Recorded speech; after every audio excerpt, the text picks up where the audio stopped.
Hola, buenos días a todos. Espero que estén todos muy bien, cuidándose mucho.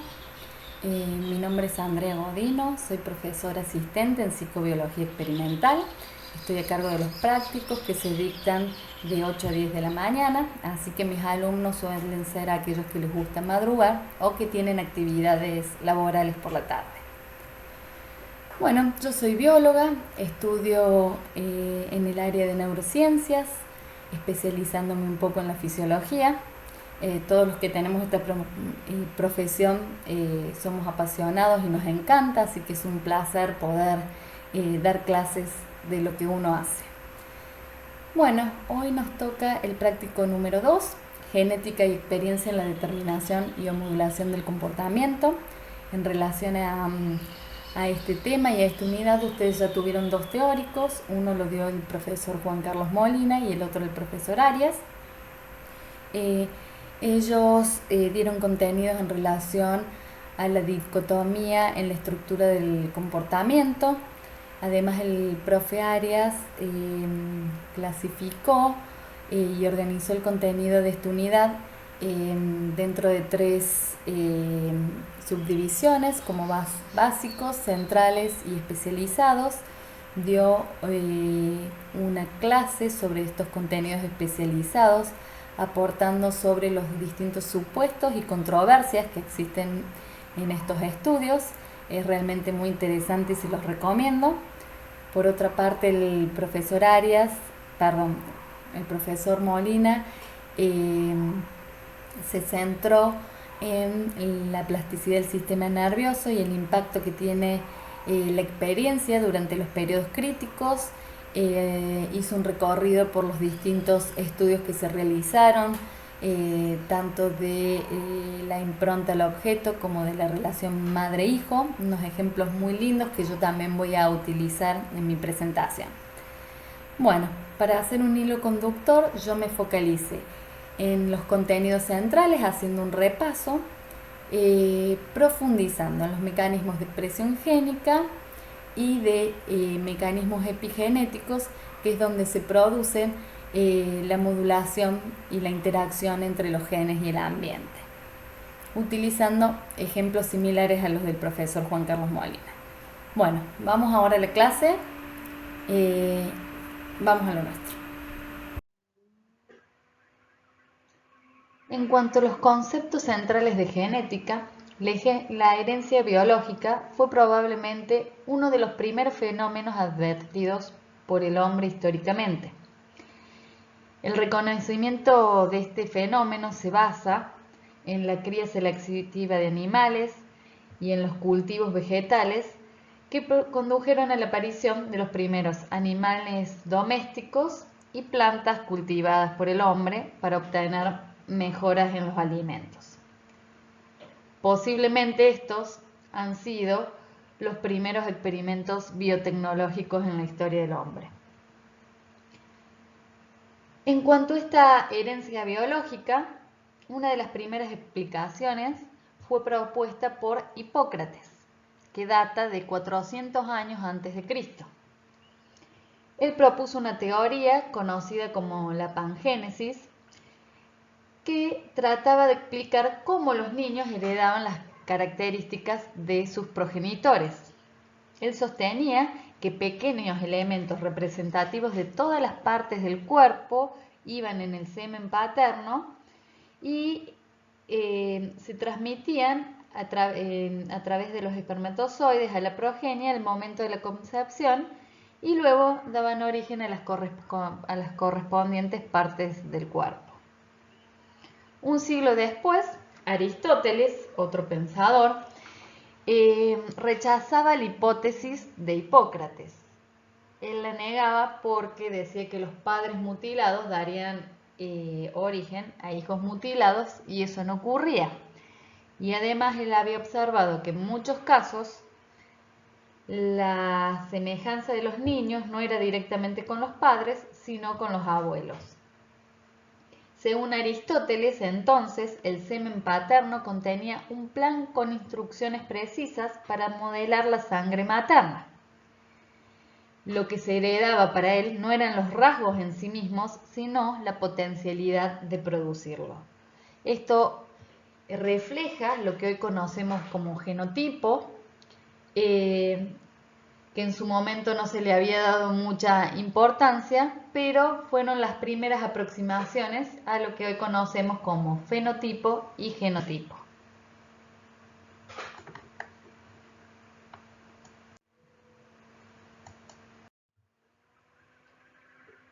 Luego de esas aproximaciones de Hipócrates y de Aristóteles sobre la herencia biológica, hubo que esperar muchos años para que Gregor Mendel, allá por el 1800 después de Cristo, pudiera identificar y postular la existencia de entes de naturaleza química diversa responsables de la transmisión de los caracteres hereditarios, hoy conocidos como genes.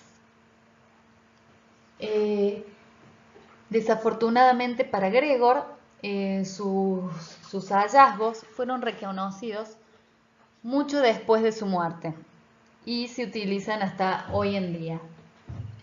¿Qué fue lo que hizo Mendel? Mendel tomó dos sabias decisiones. Utilizó líneas puras para distintos rasgos, por ejemplo, para el color del guisante, que lo marcamos en la diapositiva, utilizó líneas puras de semillas amarillas y de semillas verdes.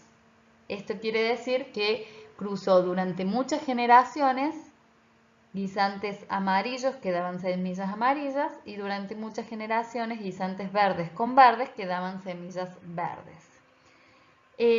Utilizó la planta de arvejilla a la cual él autopolinizaba y seleccionaba distintos rasgos que por un lado eran puros, como ya dijimos, y por el otro eran dicotómicos, que significa que podían tomar dos valores. En este caso podían ser amarillos o verdes. ¿Qué fue lo que hizo? Él cruzó estas líneas puras en la primera figura de la izquierda, cruzó los amarillos con los verdes, pero tuvo la sorpresa de que en la primera generación, la F1, salieron todas semillas amarillas. Al rasgo o a la posibilidad amarilla, él la llamó como dominante. Pero no se quedó ahí.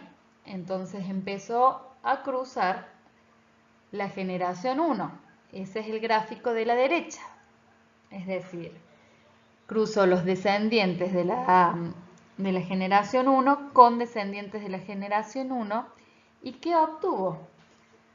Que en la segunda generación, denominada F2, el 75% de los descendientes manifestaban ese rasgo dominante, pero un 25% o un cuarto manifestaba el rasgo que él denominó recesivo, que era originario de un progenitor original de la línea pura. Estos experimentos sirvieron para definir muchos de los conceptos que conocemos hoy en genética.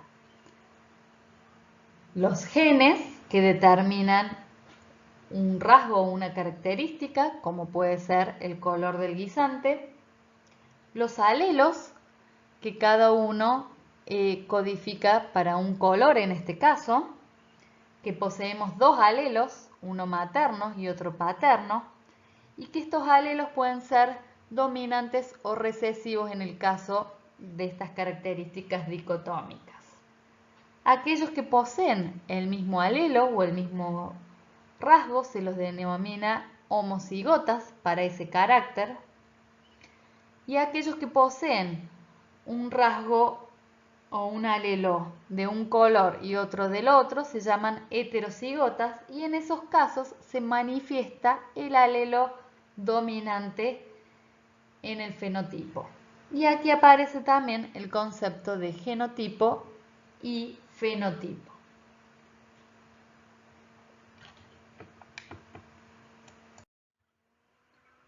Utilizando este tipo de cruzamientos, surgieron las 3 leyes de Mendel.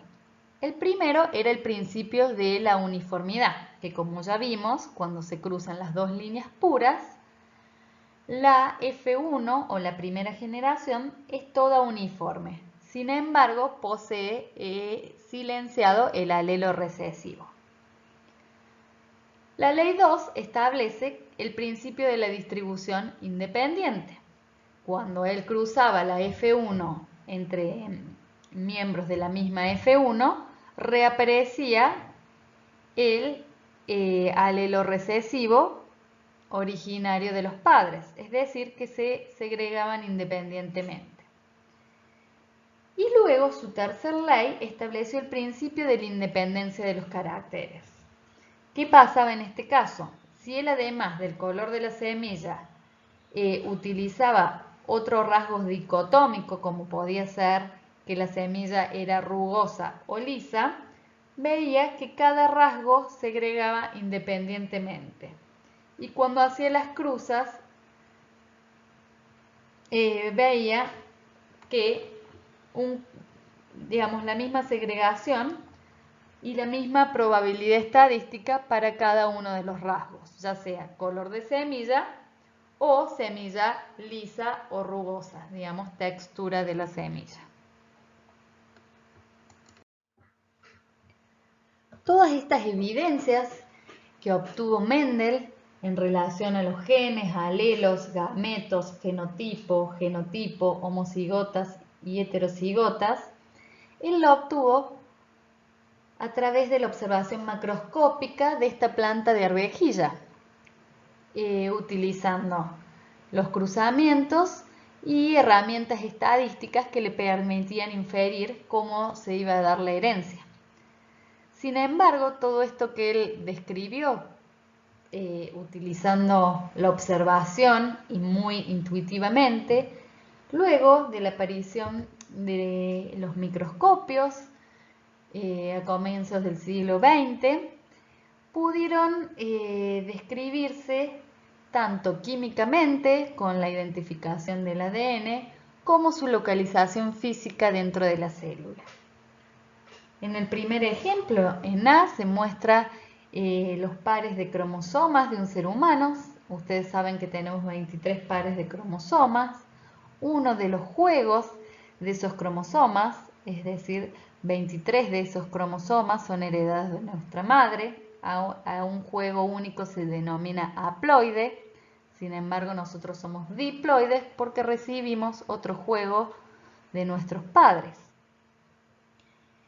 Dentro de los pares de cromosomas, la localización de un gen se denomina locus para el gen, donde se localizan los distintos alelos que describió Mendel, donde pueden estar los alelos dominantes o recesivos según su descripción.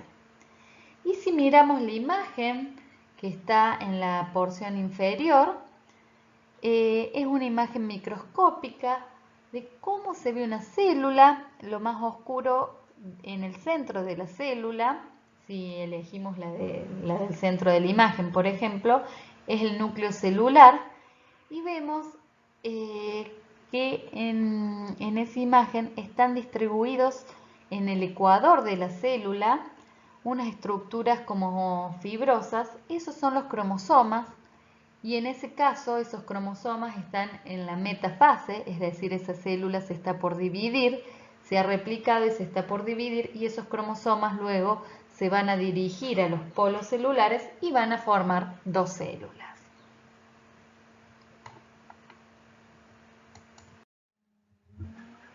Esa división celular, como vimos recién en la imagen del microscopio, puede darse por 2 formas: mitosis y meiosis. Los organismos que diploides presentamos estos 2 tipos de divisiones celulares. La mitosis es la más simple y produce 2 células hijas exactamente iguales. Si nosotros pensamos que luego de la fecundación del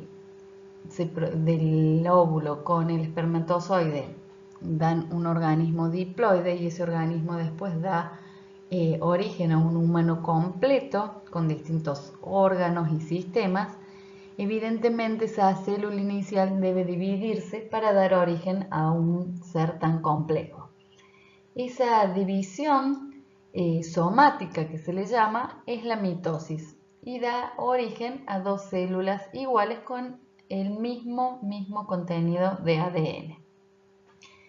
Si vemos en el cuadro de la izquierda, está representada la mitosis. Lo primero que tiene que ocurrir, esta célula del medio, que une la mitosis y la meiosis, es una célula diploide con dos pares de cromosomas. Esa, en este caso, va a ser la célula parental. Lo que necesitamos es que se replique el ADN y se repliquen los cromosomas, como se muestra en la primera etapa o profase de la mitosis. Ahí se aparean las cromátidas hermanas de cada cromosoma que ha sido duplicado. Durante la metafase, estas cromátidas hermanas se localizan en el ecuador y en la anafase y telofase comienzan a separarse, dando origen a esas dos células hijas exactamente iguales. La meiosis consiste en dos pasos de división celular y el objetivo es generar los gametos para la reproducción. Se produce únicamente para la generación de gametos y consiste en la primera etapa, la profase 1, luego de la replicación, al igual de lo que pasaba en la mitosis. En este caso se aparean los pares de cromosomas homólogos, ¿sí? Dando origen a estas tétradas. Es decir, está formado su cromosoma con sus cromátidas hermanas y además se une al cromosoma homólogo con sus cromátidas hermanas. Por eso forman estas tres estructuras de 4 componentes. Luego esas estructuras durante la metafase se localizan en el ecuador y se separan. Y luego se produce una nueva división donde quedan estos organismos haploides, es decir, con la mitad de cromosomas que la célula original. ¿Sí? La meiosis en particular es un mecanismo que genera mucha diversidad genética. ¿Por qué? Primero, porque como segrega los cromosomas que nosotros hemos heredado de nuestra madre y de nuestro padre, puede combinar, o sea, en un gameto puede ir el cromosoma 1 originario del padre y el cromosoma 2 de la madre. Y en ese punto es un cálculo matemático la posibilidad de combinación, porque como somos diploides tenemos 23 pares de cromosomas, tenemos un 2 a la 23 posibilidades de combinación entre los cromosomas que heredamos de nuestra madre y de nuestro padre, o sea que ya en ese punto genera mucha diversidad genética. Esa combinación da origen en los humanos, que como dijimos tenemos 23 pares de cromosomas, de 8.388.608 posibilidades de combinaciones. Entonces ese es el primer punto por el cual la meiosis genera diversidad genética. El segundo punto es que en la primera etapa, donde se forman las tétradas, hay un proceso que se conoce como cross-linking o entrecruzamiento genético. Y ahí se forman espontáneamente puntos al azar entre el cromosoma materno y paterno heredado y se intercambian material genético. Es decir, un cromosoma heredado de nuestra madre va a tener un poco de información intercalada con el de nuestro padre, y eso va a ser lo que va a ir en los gametos y lo que le vamos a transmitir a nuestros hijos. Y hay otro proceso que sería opuesto al del entrecruzamiento genético, que es el ligamiento. El ligamiento indica de que mientras más próximos dentro del cromosoma están los genes, menos posibilidad tienen de segregarse y de que les ocurra este entrecruzamiento génico. Es decir, tienen más posibilidad de heredarse juntos. Por eso se llama ligamiento.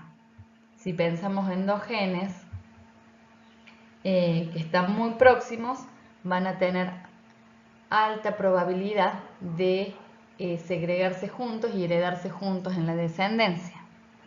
Mientras que a mayor distancia de los genes dentro del cromosoma, van a tener menos posibilidad y más posibilidad de que ocurra entrecruzamiento genético. Es decir, que este es uno de los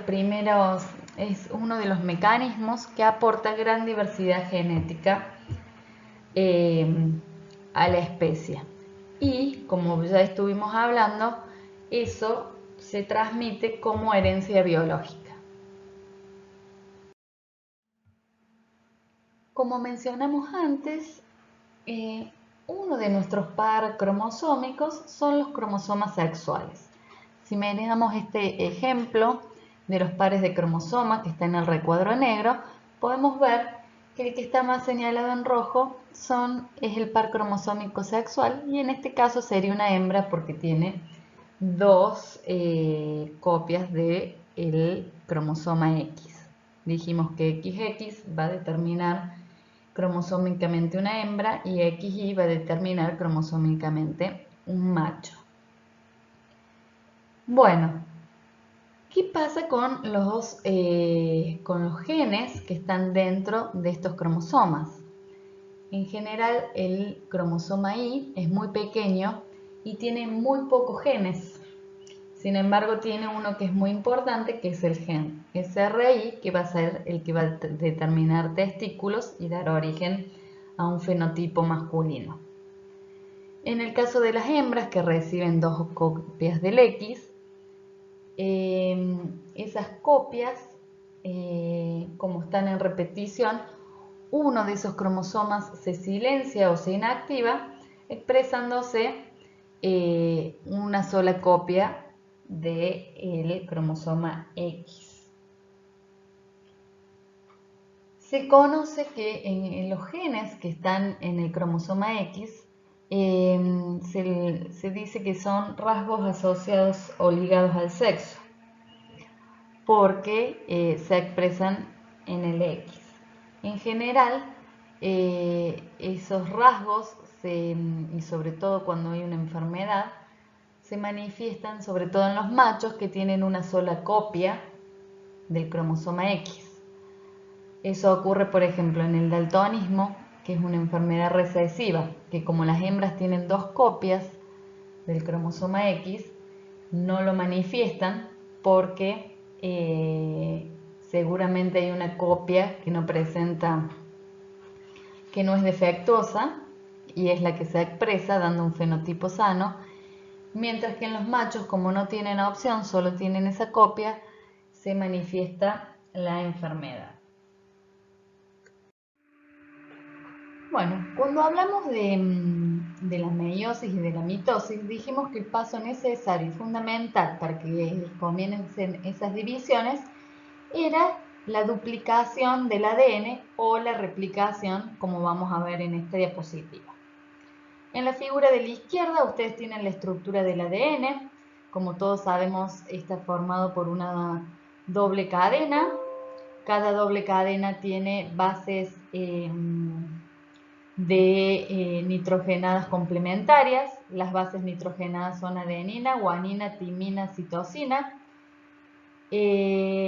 Guanina es complementaria con citosina, tienen alta afinidad, y timina con adenina. Y eso es lo que permite la replicación, porque queda un molde que va indicando cuál es la base consecutiva a adicionar en este proceso de replicación.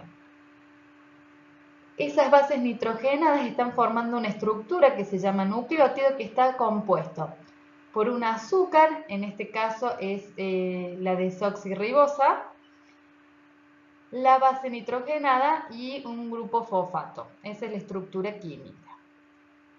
Ese ADN, como dijimos, la particularidad que tiene es que es de doble cadena, algo que es muy importante para el proceso de replicación. Si miran ya el cuadro de la derecha, donde se indica la replicación del ADN, se puede ver que esa doble cadena comienza a abrirse por acción de enzimas, de proteínas, y la ADN polimerasa comienza a poner las bases complementarias adicionando. Es decir, que en ese proceso de replicación van a quedar dos nuevas doble cadenas, de las cuales cada una tiene una cadena antigua y otra que ha sido adicionada en ese momento por el proceso de replicación. Es decir, que las cadenas viejas sirven como molde de las cadenas nuevas. En este proceso muchas veces de duplicación del ADN ocurren errores. Por ejemplo, si hay una guanina, en vez de poner una citosina, toda esta maquinaria comete un error y pone una timina. A esos errores en la secuencia de nucleótidos se lo conoce como mutaciones. Estas mutaciones muchas veces no tienen ningún efecto, incluso toda la maquinaria nuclear también tiene enzimas y proteínas que pueden corregir esas mutaciones. Otras veces esas mutaciones implican un cambio funcional en la expresión dentro del individuo. Es decir, puede ser, por ejemplo, una mutación favorable.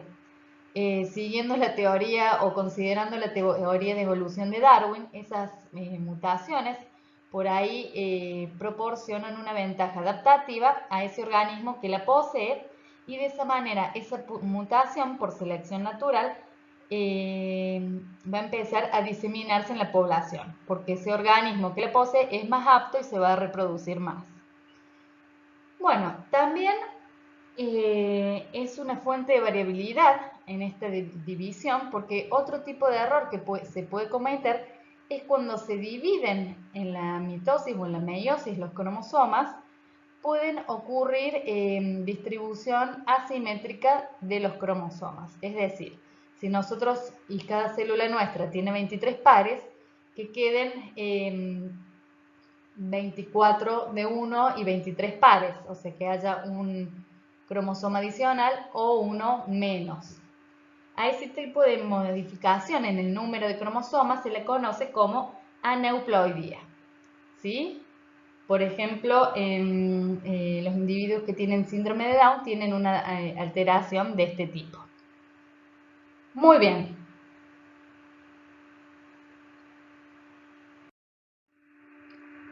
Ahora bien, tenemos entonces todo ese contenido genético duplicado, pero no sabemos cómo pasamos de esa librería o de ese libro que representa el código genético a formar un organismo. Para ello se necesitan dos procesos y mecanismos fundamentales. Uno es la transcripción, donde del ADN o DNA del inglés se va a pasar al ARN o RNA del inglés, que es una molécula intermediaria que va a salir del núcleo y va a unirse a un ribosoma para dictar la proteína que debe sintetizarse durante el proceso de traducción. ¿Sí? Es decir, la transcripción y la traducción son necesarias para que ese código o esa lectura se transforme en la materia prima del organismo. Bueno, la transcripción, como dijimos, el ADN tiene de doble cadena. Esa doble cadena primero tiene que estar laxa para que puedan penetrar las enzimas que van a realizar esta transcripción. La enzima que participa en este caso es la ARN polimerasa, que va a adicionar, al igual que pasaba en la replicación, bases complementarias a las secuencias de nucleótidos del ADN. Pero en este caso van a formar parte nucleótidos que conforman el ARN. La diferencia que tienen con los del ADN es que posee una ribosa, un azúcar de tipo ribosa, un grupo fosfato, al igual que el ADN, y las bases, que en este caso la timina se reemplaza por uracilo, es decir, está adenina, citosina, guanina e uracilo. Bueno, esa molécula que se forma también por complementariedad con el ADN es el ARN y es la molécula intermedia que sale del núcleo y que lleva toda la información para codificar la proteína durante la traducción. Cada 3 nucleótidos, que a ese segmento se lo llama codón, se codifica un aminoácido diferente. Entonces la ARN transferasa va a colocar el aminoácido correspondiente a cada codón dentro del ribosoma. Primero hay un fragmento inicial, que es el que se va a unir al ribosoma para iniciar la traducción, y de ahí cada 3 nucleótidos que conforman un codón van a ir adicionando los aminoácidos que van a codificar para la proteína. Es importante mencionar en este caso que hay distintos tipos de genes dentro del ADN. Va a haber genes que regulan la expresión de otros genes, a los cuales se los conoce como genes operadores, y genes estructurales, que son los que van a ir formando la estructura del organismo. Por ejemplo, un receptor, una fibra muscular, entre otros. Estos procesos, tanto la traducción como la transcripción, y sus productos, el ARN mensajero y las proteínas, se los llaman eventualmente como expresión génica. Es decir, que cuando decimos, por ejemplo, que el receptor, que un estímulo produce un aumento en la expresión génica del receptor de serotonina, estamos hablando que aumenta o el ARN mensajero o la proteína. Es decir, que se produce un aumento en estas etapas. Y son las etapas que son susceptibles a la regulación por el medio ambiente.